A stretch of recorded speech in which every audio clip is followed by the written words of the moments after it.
अचानक सामने आई बंदूक की चमक ने औरत को बुरी तरह डरा दिया। जब उसने नीचे झांका तो जो नजारा देखा उसने उसके होश उड़ा दिए। वो कुछ करना चाहती थी मगर दिमाग पूरी तरह सुन्न हो चुका था और उसका दिल 180 की रफ्तार से धड़क रहा था। वह सिर्फ अपनी आंखें कसकर बंद कर सकी और खुद को नीचे ना देखने की हिम्मत देती रही। फिर खुद को संभालते हुए वो फिर से चढ़ाई में लग गई। उस हजारों मीटर ऊंची जर्जर सिग्नल टावर की चढ़ाई। लेकिन ध्यान केंद्रित करने के बावजूद वह एक अहम बात पर ध्यान नहीं दे पाई। सीढ़ी का एक ढीला पेंच धीरे धीरे अपनी जगह से सरक रहा था, मानो अगली ही पल गिर पड़ेगा। हर एक कदम अब सावधानी से रखा जा रहा था। सैकड़ों मीटर की ऊंचाई से नीचे देखना भर ही शरीर को सुन्न कर देता था। टावर का ढांचा हिलता महसूस हो रहा था, मानो कभी भी टूट सकता है। थोड़ी ही देर में वह एक प्लेटफॉर्म तक पहुंची, लेकिन उसका असली लक्ष्य अब भी ऊपर था। वो टावर की नुकीली छोटी जो बादलों को चीरती हुई आसमान में समाई थी। उसे देखकर उसके दिल में संदेह जागा। उसने लौट जाने का सोचा, लेकिन सहेली के सामने डर दिखाना नहीं चाहती थी, इसलिए हिम्मत जुटाई, सीढ़ी को दोनों हाथों से पकड़ा और अपने कंधे को झटका देने लगी, ये देखने के लिए कि वह सीढ़ी सह सकती है या नहीं। जब कोई हलचल नहीं हुई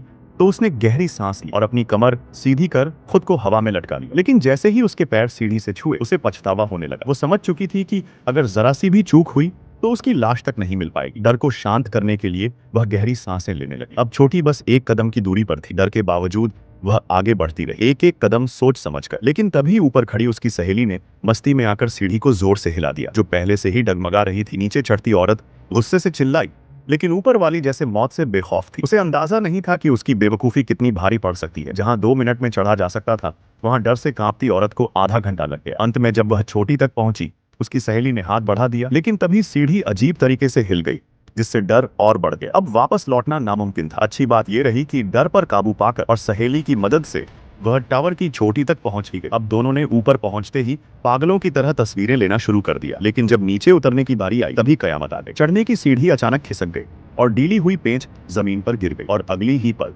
रस्सी पर टंगा बैग हवा में झूलने लगा। 600 मीटर की ऊंचाई पर अगर वो बैग गिर जाता तो बस चीथड़े बचते। ऊपर से उसकी सहेली ने उसे ऊपर खींचने की कोशिश की, लेकिन तभी उसका पैर फिसला और वो खुद गिरने लगी। सौभाग्य से उसकी मानसिक स्थिति मजबूत थी और उसने खुद को संभाल लिया। दोनों ने मिलकर एक को ऊपर खींचा और बैग को सुरक्षित किया। लेकिन जब उन्होंने नीचे देखा तो पाया कि सीढ़ी पूरी तरह गायब हो चुकी थी। अब वो दोनों 600 मीटर ऊंचे सिग्नल टावर पर फंसे थे, बिना कोई रास्ता नीचे जाने का। सहेली ने फोन निकाला, लेकिन ऊंचाई इतनी ज्यादा थी कि नेटवर्क ही नहीं था। तभी टावर की छोटी पर रखे एक टूल बॉक्स से एक दूरबीन और एक सिग्नल गन मिली। फिर सहेली को ध्यान आया कि सुबह उसने टावर के नीचे जो पोस्ट डाली थी उस पर सैकड़ों लाइक्स आए हैं, यानी नीचे कहीं नेटवर्क होगा। उसने फोन को एक मैसेज के साथ रस्सी से बांधा और नीचे लटकाया, मगर रस्सी छोटी पड़ गई और मैसेज सेंड नहीं हुआ। अब सहेली ने एक और पागलपन भरा फैसला लिया। वह 1 मीटर की बची हुई सीढ़ी पर चढ़ी और खुद को 3000 मीटर ऊंचाई पर लटकाया ताकि फोन थोड़ा और नीचे जाए। लेकिन तब भी नेटवर्क नहीं आया। थक हार कर उसने खुद को प्लेटफॉर्म तक वापस खींचा। तभी बैकी को एक और तरकीब सूझी, क्यों ना फोन को सीधे नीचे फेंक दिया जाए, बशर्ते वो टूटे नहीं। उसने एक जूता निकाला, उसमें फोन रखा, फिर सुरक्षा पैडिंग भरी और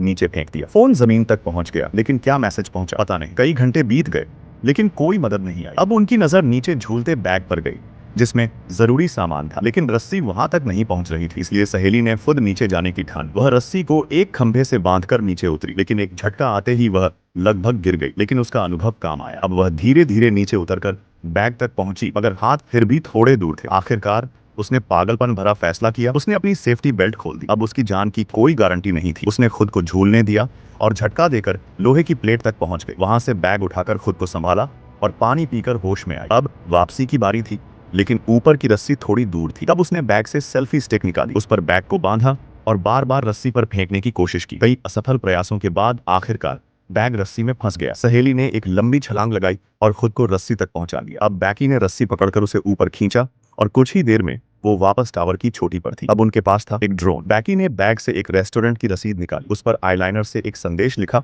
और उसे ड्रोन में फंसा दिया। ड्रोन ने उड़ान भरी और सीधा मोटल की तरफ बढ़ चला, मगर तभी ड्रोन की बैटरी खत्म होने लगी। आखिरी सेकंड में बैकी ने लपक कर ड्रोन को पकड़ लिया। अब चारा सिर्फ एक था, ऊपर टावर की सबसे ऊंची चोटी पर चढ़कर वहां के सिग्नल लाइट से ड्रोन को चार्ज करना। बैकी ने हिम्मत दिखाई और ऊपर चढ़ गई। लाइट खोलकर उसमें चार्जर लगाया और आश्चर्यजनक रूप से ड्रोन चार्ज होने लगा। 2 घंटे बाद जैसे ही ड्रोन फुल चार्ज हुआ, बैकी ने बिना वक्त गंवाए उसे फिर से मोटल की ओर रवाना किया। रास्ते में एक इमारत नजर आई, उम्मीद जगी, लेकिन तभी एक तेज रफ्तार ट्रक आया और ड्रोन को कुचल गया। बैकी स्तब्ध रह गई। आखिरी उम्मीद भी जाती रही, लेकिन तभी दूरबीन में देखा ट्रक ड्राइवर नीचे उतर रहा था। अगर वो नोटिस पढ़ ले तो उम्मीद अब भी बाकी थी। पर तभी बैकी ने जैसे ही अपनी सहेली की ओर देखा, उसकी सांसें थम गई। उसकी सहेली ने चेहरा घुमाया और वहां एक खून से लथपथ जख्म था। बैकी को जैसे बिजली का झटका लगा। अचानक उसे सब याद आ गया। उसकी सहेली तो बहुत पहले गिरकर मर चुकी थी। वो तो सिर्फ उसका वहम था। वह तो बस बैक को अपनी सहेली समझ बैठी थी। सच का यह झटका सहन नहीं हुआ। वह मानसिक रूप से टूट गई और प्लेटफॉर्म पर बेहोश हो गई। तभी एक भूखा गिद्ध उसके घावों की ओर झपटा, लेकिन बैकी की आंखें खुली और उसने गिद्ध की गर्दन जकड़ ली। गिद्ध ने छटपटाया, मगर बैकी अब पागल हो चुकी थी। उसने गिद्ध को मार गिराया और फिर खाने लगी। गिद्ध को नोच नोच कर खाने के बाद बैकी की आंखों में पागलपन उतर चुका था। उसकी चेतना और इंसानियत के बीच की आखिरी दीवार भी अब ढह चुकी थी। दिन धीरे धीरे ढल रहा था। आसमान पर लालिमा छाई थी और टावर की चोटी पर सिर्फ एक अकेली, घायल और टूटी हुई लड़की बची थी, जो अब खुद को भी नहीं पहचान पा रही थी।